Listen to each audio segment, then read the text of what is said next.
오늘 본문의 말씀으로 우리 청량줄을 잡고 있는 사람이라는 제목으로 말씀을 한번 상고해 보도록 하겠습니다. 자, 오늘 우리가 함께 읽었던 이 스가랴 2장은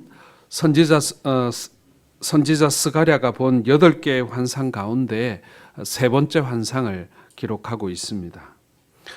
자, 첫 번째 환상은 화석류 나무 사이에 선 붉은 말에 대한 환상이었습니다. 이 화석류 나무는 이스라엘을 상징한다고 말씀드렸고, 그 가운데 계신 하나님, 즉 임마누엘을 상징하는 그런 환상이었다라고 말씀드렸습니다. 그리고 두 번째 환상은 네 뿔과 네 대장장이에 대한 환상이었습니다. 이 환상에서 네 뿔은 역사적으로 이스라엘 민족을 괴롭혔던 아수르와 바벨론과 페르시아와 로마와 같은 나라를 의미하는 것이고, 영적으로는 악한 권세나 세력, 힘과 능력을 상징하는 것입니다. 그리고 이 네 대장장이는 하나님의 백성들을 대적하는 원수의 세력을 제압하기 위해서, 뿔들을 제압하기 위해서 하나님께서 준비하신 사람 혹은 교회를 의미한다라고 말씀드렸습니다. 그리고 오늘 세 번째 환상은 뭐냐면은 청량줄을 잡고 있는 사람에 대한 환상입니다. 하나님께서는 먼저 스가랴에게 환상을 보여주시고 그 환상의 내용이 무엇인지, 무엇을 의미하는지를 알려주고 계십니다. 자, 1절에 보면 내가 또 눈을 들어본 즉 한 사람이 청량줄을 그의 손에 잡았기로라고 되어 있습니다. 여기서 나오는 여러분 청량줄은요, 건물을 지을 때 건물의 길이와 넓이 등을 정확하게 재기 위해서 사용하는 줄입니다. 환상 중에 어떤 사람이 나와서 청량줄을 사용했다라는 것은 뭐냐면은 하나님께서 지금 무엇인가를 그곳에 건설하신다라는 것을 상징적으로 보여주고 계시는 것입니다. 오늘 2절 보시기 바랍니다. 내가 어디로 가느냐 물으니 그가 내게 대답하되 예루살렘을 청량하여 그 너비와 길이를 보고자 하노라. 자, 이 청량줄을 가지고 가는 사람의 환상을 보며 스가랴가 물었습니다. 지금 무엇을 하고 있는가 하고 물은 거예요. 그러자 그 사람이 예루살렘을 청량한다라고 대답하고 있습니다. 그러니까 지금 하나님께서 이 예루살렘 도시를 새롭게 건설하시려는 계획을 가지고 계신다라는 그런 뜻이 되는 것입니다. 지금 스가랴가 보고 있는 환상의 내용은 예루살렘의 재건과 확장에 관한 것이라고 할 수가 있는 것입니다. 자, 그런데 오늘 이 말씀은 단순히 도시만을 키우는 것을 말하는 것은 아닙니다.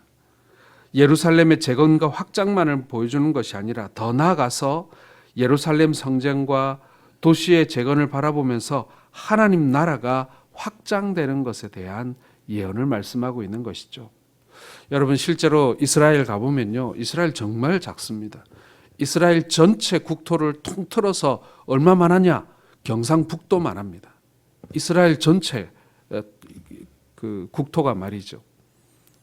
예루살렘도 가보면요, 정말 작습니다. 그리고 그 가운데 성전을 짓고, 그리고 도시 성곽, 그러니까 옛날에 그 성곽은 더 좁았어요. 지금 예루살렘 도시보다 훨씬 더 작았습니다. 그러니 그 예루살렘을 확장한다 한들 지금의 우리나라 같은 대도시, 세계적인 대도시와 비교하자면 너무나도 작은 시골 마을처럼 그렇게 보이지 않았겠습니까? 이것을 확장한다 한들 얼마나 더 키울 수가 있겠습니까? 오늘 하나님께서 이 예루살렘의 성전과 도시의 재건 확장을 보여주는 것은요, 하나님 나라의 확장을 상징적으로 보여주는 한 장면인 것입니다. 구약에 있어서 이스라엘 민족은 하나님의 백성이며 예루살렘은 하나님의 성이었습니다. 하나님의 백성과 하나님의 성이 확장되고 번성케 되는 것처럼 복음을 통해서, 그리고 예수 그리스도를 통해서 온 세계에 하나님 나라가 확장되는, 번영케 되는 바로 그 장면을 오늘 하나님께서는 보여주고 계신다라는 것이죠. 이것이 단순히 이스라엘의 성전이 세워지고 그리고 예루살렘 성이 재건되어지는 것에서 끝나는 것이 아니라 오늘 우리가 걸어가고 있는, 또 우리가 맞이하고 있는 복음과 예수 그리스도로 말미암는 복음이 땅끝까지 전해지게 되는 이 마지막 시대의 하나님의 역사를, 하나님 나라의 역사를 지금 말씀해 주고 있는 그런 성경이다라는 것입니다. 자, 그렇다면 오늘 환상 속에 담겨져 있는 구체적인 말씀을 다시 한번 살펴보도록 하겠습니다. 첫 번째로 여러분, 오늘 이 청량줄을 잡고 있는 사람에 대한 이 환상과 예언은 예루살렘의 지경이 확장된다는 것을 우리에게 알려주고 있습니다. 오늘 4절에 보시면 예루살렘은 그 가운데 사람과 가축이 많으므로 성곽 없는 성읍이 될 것이라, 이렇게 말씀하고 있습니다. 얼마나 이 성이 번성했는지 도시를 둘러싸고 있는 성곽을 넘어서 도시 바깥으로 그 성이 확장된다, 도시가 확장된다, 이렇게 말씀하고 있는 것입니다. 성벽이 감당할 수 없을 정도로 사람과 가축이 많아진다라는 말씀이죠. 그런데 이 예언을 듣고 있는 스가랴의 마음속에 걱정이 하나 생겼어요.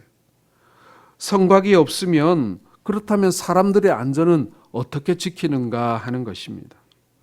여러분, 과거 사람들에게 있어서 성곽은 적들의 침입으로부터 도시의 안전과 사람들의 생명을 지켜주는 너무나도 중요한 안전장치였습니다. 그런데 지금 하나님께서 이 예루살렘을 확장시켜 주시는 것까지는 좋은데 그것이 성벽을 넘어서 사람과 가축이 넘쳐나게 해주실 것이다 라는 것입니다. 번영은 좋은데 어떻게 외부의 공격에서 보호받을 수 있느냐 하는 것이 오늘 스가랴 선지자의 의문이었던 것입니다.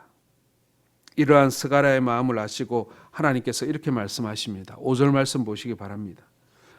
여호와의 말씀에 내가 불로 둘러싼 성곽이 되며 그 가운데에서 영광이 되리라, 이렇게 말씀합니다. 백성들의 생명과 재산과 안전을 지켜줄 성벽은 없어지지만 그러나 하나님이 친히 그들의 성벽이 되어 주셔서 그들을 보호해 주실 것이다, 이렇게 약속하고 있는 것입니다. 사람들이 쌓은 성벽은 언젠가 무너지게 돼 있죠. 아무리 견고하고 아무리 높이 쌓아도 그 성벽은 일시적인 것이고 부분적인 보호밖에 안 됩니다. 그런데 지금 전능하신 하나님이 내가 너희를 보호하겠다, 내가 너희의 불성곽이 되어주겠다라고 약속하고 있는 것입니다. 사랑하는 성도 여러분, 오늘 이 약속이 우리 모두의 약속이 될 수 있기를 주의 이름으로 축원합니다. 하나님 나라의 백성들의 약속이고, 그리고 하나님 나라의 상징인 바로 하나님의 교회를 향하여 주신 약속인 것입니다. 하나님이 밖으로는 우리의 안전과 불성곽이 되어주시고 안으로는 우리 가운데 영광이 되어주신다라는 말씀인 것입니다. 사랑하는 성도 여러분, 오늘날 신약시대에 우리 교회와 그리스도인들에게도 이 말씀이 그대로 적용됩니다. 오늘날 우리 성도들에게 하나님이 주시는 가장 큰 특권이 성령님이 우리에게 오시는 것 아니겠습니까? 우리가 예수 그리스도를 영접할 때 하나님은 성령님을 우리 안에 선물로 주십니다. 이 성령님은 우리와 영원히 함께 거하십니다. 이 성령님은 우리를 떠나지 않으시죠. 그분의 영광은 우리와 영원히 함께하는 것입니다. 그래서 하나님이 우리의 불성곽이 되어주시고 영광이 되어주신다라는 것입니다. 사랑하는 성도 여러분, 오늘 이 아침에 우리가 함께 기도할 때, 그리고 우리가 믿음의 삶을 살아갈 때, 우리가 하나님의 사명을 감당할 때 이 점을 절대로 잊어서는 안 됩니다. 성령께서 우리의 성곽이 되어주시고 성령께서 우리를 두르시는 그런 보호가 되어주시고 성벽이 되어주셔서 우리를 지켜주신다라는 바로 이 약속은요, 이스라엘 백성들뿐만 아니라 바로 우리 모든 성도들을 향한 하나님의 약속임을 믿으시길 바랍니다. 그러니 무엇을 해도 두려워하지 마시고 내가 어떤 상황에 처할지라도 주눅들지 마시고 하나님 백성답게 떳떳하게 앞으로 나아가시기를 바랍니다. 두 번째로 여러분, 오늘 이 예언과 환상은 포로 시대가 끝났음을 알려주고 있는 것입니다. 자, 6절과 7절을 한번 같이 읽어보겠습니다. 시작. 오호라, 너희는 북방 땅에서 도피할지어다. 여호와의 말씀이니라. 이는 내가 너희를 하늘 사방에 바람같이 흩어지게 하였음이니라. 여호와의 말씀이니라. 바벨론 성에 거주하는 시온아, 이제 너는 피할지어다. 자, 이스라엘 백성들의 범죄가 하나님의 징계를 초래했고 하나님의 징계로 말미암아 이스라엘 백성들은 마치 바람처럼 흩어져 버린 민족이 되었습니다. 나라를 잃어버리고 고향을 잃어버리고 바벨론 제국 곳곳에 흩어진 백성이 되었다는 얘기입니다. 그러나 오늘 하나님께서는 하나님의 징계의 도구로 사용했던 바벨론을 심판하시겠다라고 말씀하십니다. 그러니 이제 그 바벨론 성에서 나와라, 피해라, 이렇게 말씀하고 있는 것입니다. 여러분, 우리가 생각하기에 바벨론으로 끌려간 이스라엘 백성들, 정말 거기에 있는 것이 죽음보다도 싫어서 하루하루 고향으로 돌아갈 날만 이렇게 새면서 지냈다, 그렇게 생각할 수 있습니다. 원래 처음에 끌려간 이스라엘 백성들은 분명히 그랬을 거예요. 그런데 그곳에서 정착하고 그곳에서 자리 잡고 이제 그곳에서 이제 출세하고 이러다 보니까 이스라엘 백성들이 이 바벨론에 적응해 버리는 것입니다. 그런데 바벨론이라는 도시가요, 그 당시에는요, 지금으로 말하면 어디 시골이나 이런 게 아니에요. 전 세계에서 가장 문명화된 도시예요. 지금으로 비유하면 뭐라 그럴까요? 뉴욕? 그 정도 되는 도시에 이스라엘 백성들이 같이 살고 있는 거예요. 다시 성전도 없고 성곽도 다 불타버린 예루살렘에 돌아가 산다는 것이 그들에게는 어찌 보면은 굉장히 불편하고 괴로운 일일 수도 있다라는 것입니다. 그런데 하나님께서 뭐라고 하세요? 이제 그 바벨론도 심판받을 테니까 빨리 나오라라고 말씀하고 있는 것입니다. 8절에 만군의 여호와께서 이같이 말씀하시되 영광을 위하여 나를 너희를 노력한 여러 나라로 보내었나니 너희를 범하는 자는 그의 눈동자를 범하는 것이라. 자, 하나님의 백성을 괴롭혔던 바벨론 나라를 심판하신 이유가 뭐냐면은 하나님의 눈동자를 범했다라는 것입니다. 즉 하나님의 백성들을 괴롭히는 사람은 하나님의 눈동자를 괴롭히는 것과 같다라는 거예요. 그리고 이와 동시에 하나님께서는 그분의 백성들을 눈동자처럼 지키시겠다는 약속도 포함되어 있는 그런 말씀인 것입니다. 사랑하는 성도 여러분, 우리가 너무나 잘 아는 표현 아닙니까? 우리를 눈동자같이 지키시겠다고 하신 그 말씀 말입니다. 이스라엘 백성들이 바벨론에 있던 예루살렘에 있던 땅끝 어디에 거하든 간에 하나님께서는 그들을 잊지 아니하시고 눈동자처럼 지키셨던 분이다라는 것입니다. 우리도 마찬가지죠. 우리도 지금 이 시간 지키시고 계시는 하나님이십니다. 우리를 붙들고 계시고 우리에 대하여 관심을 가지고 계시고 우리가 겪는 그 모든 일 하나하나 하나님께서는 감찰하고 계신다라는 것입니다. 왜요? 우리에게 가장 좋은 것을 주시기 위해서, 우리를 통하여 하나님 나라의 사명을 이루시기 위해서라는 것입니다. 그래서 오늘 이 환상과 예언은요, 이스라엘 백성들을 지키시겠다, 보호하시겠다라는 그 말씀과 함께 이제 메시아 시대에 대한 예언의 말씀을 함께 주고 계시는 것입니다.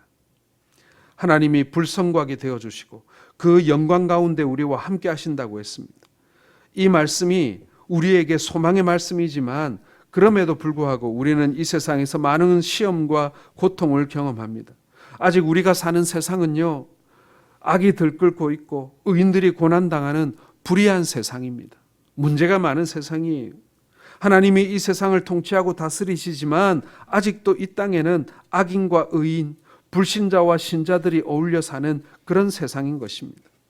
우리가 소망하는 하나님의 나라, 하나님의 통치하심이 온전히 이루어지고 모든 불의의 세력이 멸망하는 그때 하나님께서 모든 성도들의 눈물을 씻어주시는 그날, 하나님의 온전한 사랑과 공의가 실천되어지는 그날이 될 때 우리 하나님의 약속은 완성된다라는 것입니다. 자, 그렇다면 하나님의 약속이 완전히 실현되는 그날, 하나님의 사랑과 공의가 완전히 성취되고 이루어지는 그날은 언제입니까? 바로 메시아 되시는 예수 그리스도께서 이 땅에 다시 오시는 그날인 줄 믿으시길 바랍니다. 사랑하는 성도 여러분, 예루살렘의 회복과 번영은요, 그분의 백성들의 회복과 번영을 의미합니다. 하나님께서 비록 이 땅 가운데 많은 악한 세력의 방해와 핍박이 있을지라도 복음을 통하여 천하 만민에게 예수 그리스도의 이름이 전파된다라고 말씀합니다. 땅끝까지 하나님을 아는 지식이 전파될 것이고 교회는 확장될 것이고 하나님의 백성들은 고난 가운데 믿음으로 승리하게 될 것입니다. 이 시간 함께 기도하기를 원합니다.